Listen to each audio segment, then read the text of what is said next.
Officials say the actor's body had been found by the building manager, who said he entered the apartment and found the body after a friend reported... On November 16th, 1981, people around the world reacted with shock and disbelief. Actor, conservationist, father and friend, he had been found dead in his Santa Monica apartment. It was reported he'd been drinking, that he had died where he'd fallen days earlier. The details were in the coroner's report. But this is how he would be most remembered. For more than 40 years, in over 65 motion pictures, no matter what the role, his was the performance that rang true. What counted was not the way he died, but how he had lived. His name was William Holden. And in his own way, he fulfilled the promise of his first film. He was the Golden Boy.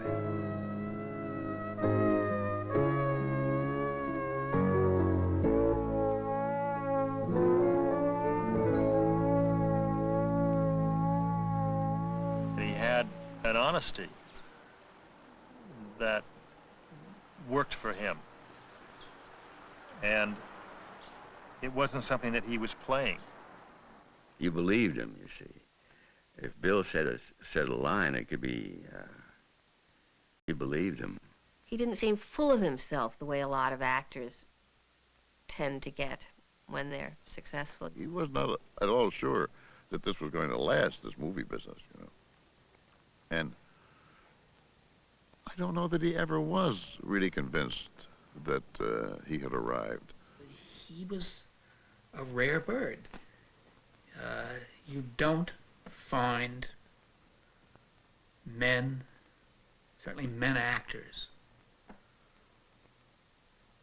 You don't find many. In fact, I don't know of any others like Bill Holden. Mr. Moody. Don't you knock when you walk in an office?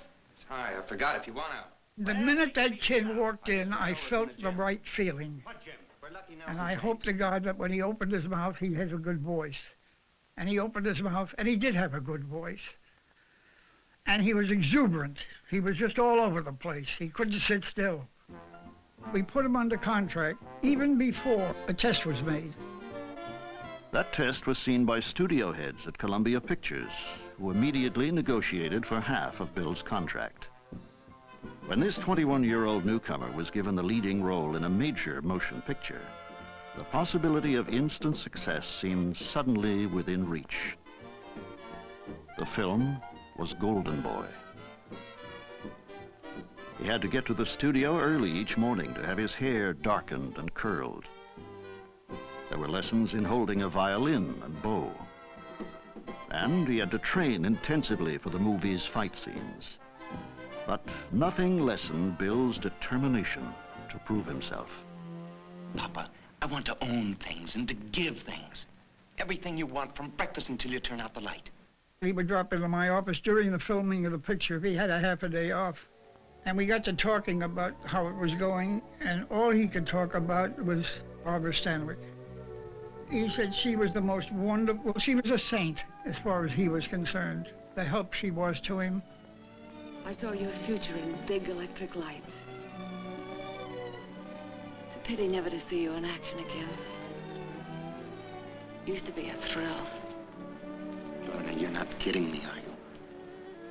You're like music to me, Lorna. Rich, soft music that goes on in my head and heart for days and nights with a crazy tempo that seems to beat out... Beat out what, Joe? Your name, Lorna. Always Lorna, Lorna. Missy, he called her. And he was indeed her golden boy. William Franklin Beadle, Jr. was born on April 17, 1918, in O'Fallon, Illinois, a small rural town not far from St. Louis. He was the oldest of 3 sons. His parents were simple, nice people with a very strict upbringing. My grandfather was in the Olympics, I do believe, at one time. And so he decided that all his boys would have to do gymnastics like he did. My grandfather was a chemist, and he had his own laboratory.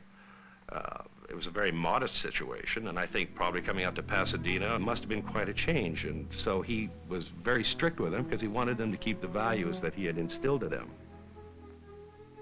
Mary Beadle, his mother, was a schoolmarm, if you wish, and quite religious. The family was very tied together. The love was there. The unity was there, and the boys didn't forget that. Bill had a smile that lit up his whole face, and he had a sense of humor that was just delightful. He was a great gymnast. He could walk on his hands, for instance, very easily across a room, or in some cases he stood on a bridge abutment and scared us all to death. Bill sang in the choir at the Aniata Episcopal Church, I believe it was. He was very polite and careful and kind to older people, but he could turn around and be a wild man if he chose to. He was a gregarious loner. That's the best way I can express it. He was not a particularly good student, but he was driven to perform. At South Pasadena High School, Bill Beadle excelled in gymnastics. He was an eager participant in the school's drama productions. He sang in the boys' glee club. And there were also other ways Bill got the attention he craved. He used to ride his motorcycle down the street standing on his hands on the handlebars, and that always gave everybody a little thrill. According to my grandmother, he always was trying to get the other brothers to do something crazy. What compelled him to be that way? I don't know. Maybe he had to prove his manhood, to see a challenge and go for it. We were products of the Depression era in those days, and while my family had some money, Bill's family was somewhat stretched, and he was never quite accepted into the Pasadena social scene, which was a little rigid and stuffy.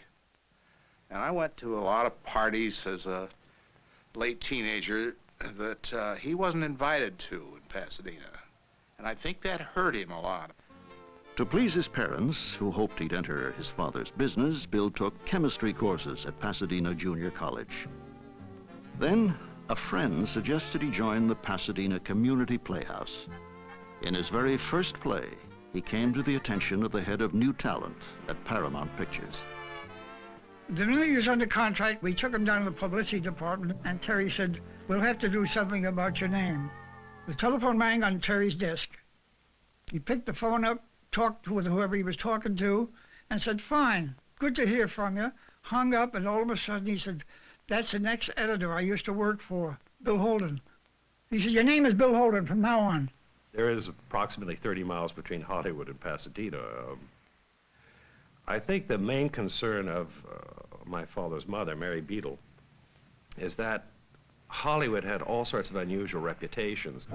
The stories of the great parties or potential orgies and things like this that probably concerned her a great deal. So there was some conflict there. In spite of Mary Beadle's concerns, Hollywood gave William Holden Golden Boy and the start of a memorable career. However, not everyone at Paramount considered Bill a strong contender. The director of his second picture, Invisible Stripes, accepted Bill only as a last resort. But in 1940, Bill was loaned out to independent producer Sol Lesser. The film was Our Town. Good morning, everybody. Only 4 more hours to live. I didn't know what to expect with a William Holden I had never heard of before, and we were both very young and starting, and I thought, oh my, I've done the play on Broadway for 9 or 10 months and got used to the young man who was doing it, and I wondered what it was going to be like. What do you think, Emily? We might work out a kind of telegraph from your window to mine, and you could give me a hit every once in a while on all those algebra problems. Well, Oh, I don't mean the answers, Emily. Of course not. I mean, just some little hint. the work was the important thing to Bill, and certainly to me, too. And we rehearsed on our own. when the heavy scenes were coming up, the ones that looked so easy to do. I think once you've found a person you're very fond of, a person who's fond of you too, likes you well enough to be interested in your character, I think that's just as important as college is. And it had to seem as if the audience were looking in on a private conversation between a girl and a boy who were falling in love. Emily? Yes, George? Emily, if I do improve and make a big change, would you be... I mean, could you be... I am now. I always have been.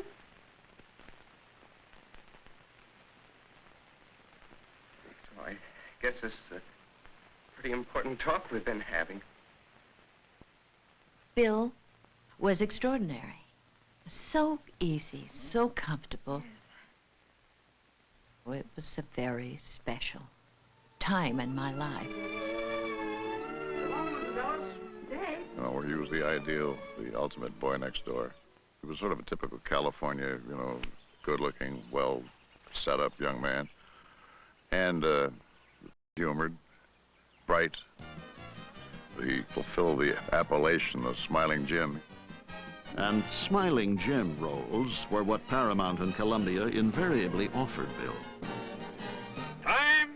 Danny, hey, Danny, you all right? Oh.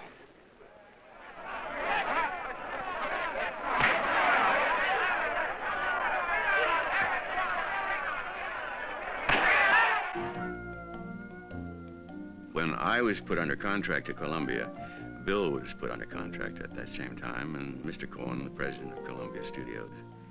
If Bill, he said, gives me any trouble, why, you'll do the job. If you give me any trouble, Bill will do the job. So he tried to use us to compete.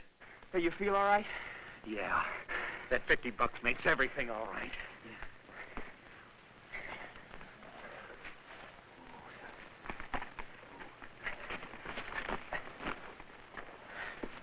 Danny?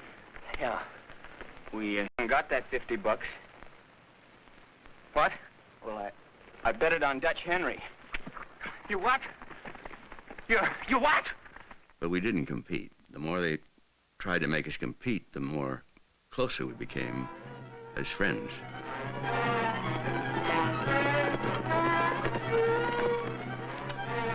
We gotta separate. Separate? Yeah, it's our only chance. I'll catch up with you someday. Texas ain't that big. Well, you ain't much to look at, but I'm sure gonna miss you. I ain't forgetting you either. Good luck, fella. Take care of yourself, Danny. I don't think either Bill or I really knew how to act. All we knew how to do was be ourselves. Yeah, maybe that's good. He did not plunge headlong into the Hollywood society, end quote. But at the same time, he didn't want to completely shut himself off, you know, from the advantages, the social advantages that it had, and the advantages that his popularity afforded him. Because after all, you know, he was a good, handsome, healthy young man. Harry Cohen found out that Bill and I were getting into a little bit of trouble that we shouldn't get into with certain ladies. And so Harry went up to the place called the Chateau Marmont up on Sunset Boulevard there, and he rented, Columbia Studios that is, rented one of the penthouse, the nice one, suite. And he called Bill and I in, and he said, now, if you two guys are going to get into trouble, I want to have some control over it. So when you decide to get into trouble, use the apartment at the Marmont. Here's the keys. So Bill and I used the apartment. I adored that young man. I think everybody who ever worked with Bill early on, every young lady fell in love with him. Well, I did too. I just thought he was too much, till I found out he was engaged. Artis Ankerson was her name, which eventually became Brenda Marshall. And for a while there, she was going great guns. She and Bill met, they got married.